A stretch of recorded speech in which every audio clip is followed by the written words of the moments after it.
Contrary to numerous false press accounts leading up to today's hearing, Mr. Comey has now finally confirmed publicly what he repeatedly told President Trump privately. That is, that the president was not under investigation as part of any probe into Russian interference.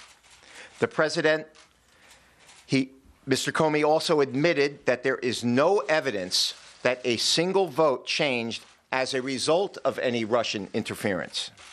Mr. Comey's testimony also makes clear that the president never sought to impede the investigation into attempted Russian interference in the 2016 election. And in fact, according to Mr. Comey, the president told Mr. Comey, quote, "It would be good to find out," close quote, in that investigation if there was, quote, "some satellite associates of his who did something wrong," close quote.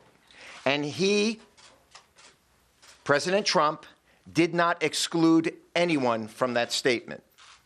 Consistent with that statement, the president never, in form or substance, directed or suggested that Mr. Comey stop investigating anyone, including the president never suggested that Mr. Comey, quote, "let Flynn go," close quote. As the president publicly stated the next day, he did say to Mr. Comey, quote, "General Flynn is a good guy. He has been through a lot," close quote. And also, quote, "asked how General Flynn is doing," close quote.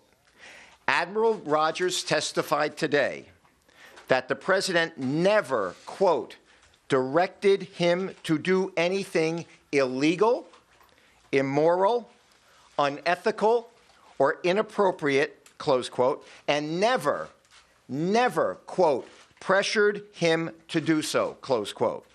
Director Coates said the same thing. The president likewise never pressured Mr. Comey.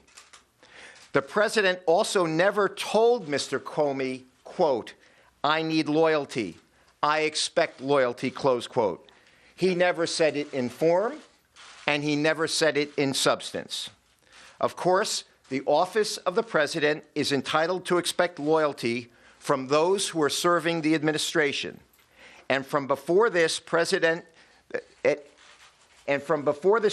took office to this day, it is overwhelmingly clear that there have been and continue to be those in government who are actively attempting to undermine this administration with selective and illegal leaks of classified information and privileged communications.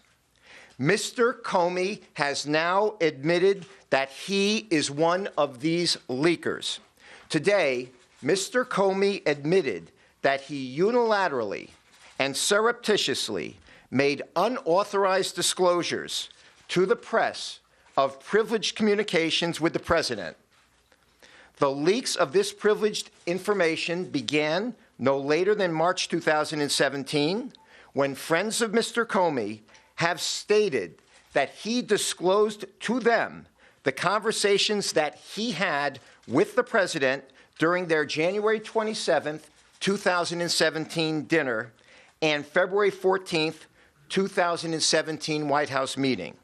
Today, Mr. Comey admitted that he leaked to friends of his purported memos of those privileged communications, one of which he testified was classified.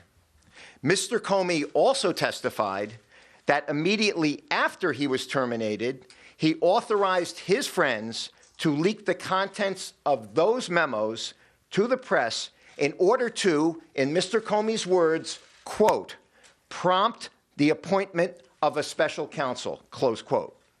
Although Mr. Comey testified that he only leaked the memos in response to a tweet, the public record reveals that the New York Times was quoting from those memos the day before the referenced tweet, which belies Mr. Comey's excuse for this unauthorized disclosure of privileged information and appears to be entirely retaliatory.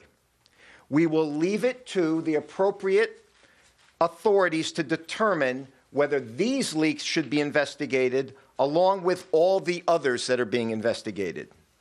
In sum, it is now established that the president was not being investigated for colluding with or attempting to obstruct any investigation.